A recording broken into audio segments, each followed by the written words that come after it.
the greatest show on earth. Welcome back, it's Rich, and in this episode, Rich reviews Elvis. Let's do it.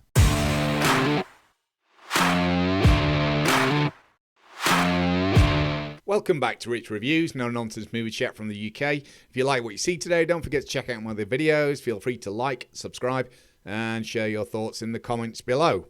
So Elvis is the latest in a string of biopic films following Elton and Bohemian Rhapsody, and he's directed by Baz Luhrmann.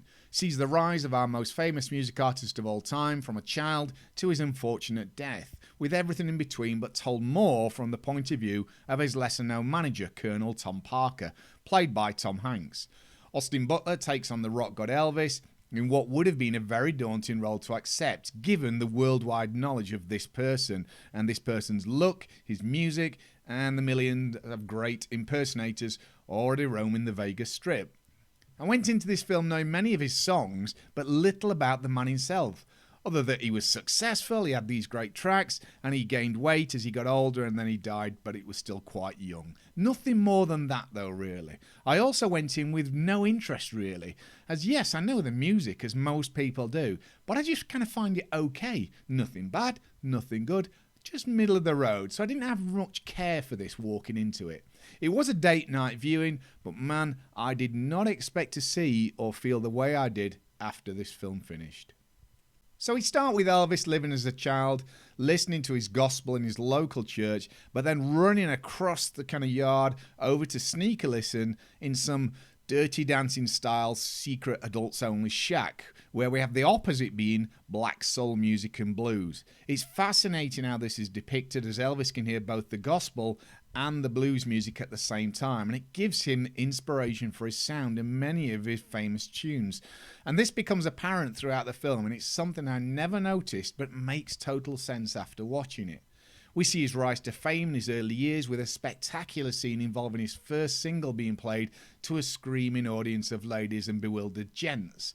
This scene alone captures the absolute shock and difference he made with his dancing and leg wiggle that at the time must have been like nothing ever seen. And I think we kind of all know that, but when you see it played out in this, it really starts to sit home just how kind of incredibly different it would have been.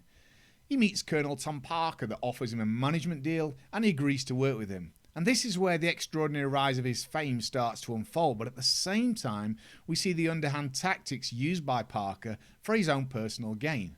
We witness the family dynamics and his relationship with his mother and his struggles with Priscilla, all leading to an overworked and USA-trapped star who, despite his dream and desire of worldwide touring, he never actually left the States. Again, something I did not know about, and I think a lot of people would just assume he would have done worldwide tours. But he didn't. It's a fascinating story that digs far beyond the music that we all know, and it gives great insight into the racist struggles of the black community at the time, whom Elvis was a huge part of due to being friends with so many famous black American artists. Elvis is even labelled in the film as a white boy with black hips and banned from dancing in his shows, with police threats and other ridiculous and very unethical, disgusting policies. It's a harrowing story of how such a talented artist is brought down in the end by the leeches around him. And for anyone with casual Elvis knowledge, Baz Luhrmann provides a mesmerising and visually stunning representation of the star we all know and the world around him at that time. So what worked? Well, this is a Baz Luhrmann film, so if you've seen any of his other works and you know of him, you'll understand this will have a glitzy and glamorous look to it. The film is littered with impressive visuals and scene transitions using floating titles and other fancy visual effects. There's a great use of colour and lighting to give a tone of the eras that we're in from scene to scene over the years. However, the absolute core make or break thing that they need to get right in a film like this is the casting of Elvis himself, and the little-known Austin Butler absolutely delivers on this front.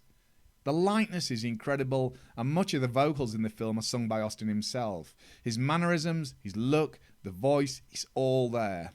They're changing his growth throughout the film, with the clear divided eras of Elvis from being young and slim to the heavier version he becomes, with the added pressure and anxiety is just perfect and is beautifully captured in every scene by Butler. Likewise, the reactions of people to his music, especially in these early years, is ridiculous, but yet likely just how it was at the time. Both male and female audience actors give stellar performances, reacting to his unorthodox style, which is so much more than just the screaming fans that most people would picture. Controversially for me, I kind of like Tom Hanks as Colonel Tom Parker. Many early reviews of this didn't favour his role or performance at all, but I think it's fine, and he balances a portrayal of a caring manager but also a villain of sorts with a close caring relationship to Elvis that I think is quite genuine, but it's ultimately as well to keep the money flowing his way. The edited pacing is on point throughout, and the way the film gives the audience insight into the politics and current affairs of each era whilst our rock god moves through them as the years progress gives huge weight to his struggles and challenges surrounding his rise to his legendary status while being opposed by these politics of the time. So what didn't work? Well, for me, perhaps the runtime could have been reduced slightly. It's down as a 2-hour 40-minute film, and ideally 2 hours would probably have been enough to get the message across. But really, that's just a minor pick. I also understand there will be many inaccuracies across the film, scattered here and there, things missing that people maybe say should have been in there as key elements. But without this knowledge going in, it just wasn't apparent for me at all. So I kind of just took it for what it was. So overall, I really have zero complaints to mention. So my final thoughts, I'm going to give this one a solid 5 out of 5. I walked in uninterested and left thinking that it was an incredible story of someone everyone knows, but in reality, I think knows very little about. It absolutely blew me away and is now up there as one of my all-time favourite movie experiences. And I'm a solid Marvel, DC, Star Wars heavy guy, so it was refreshing to feel this way about something so different. It just goes to show that you never know what to expect sometimes. And I strongly urge people to watch this, even if you've got no interest but don't mind his music. That's probably, I think, the best audience for this. Watch it with as much sound as you can, and a great big screen if you can as well.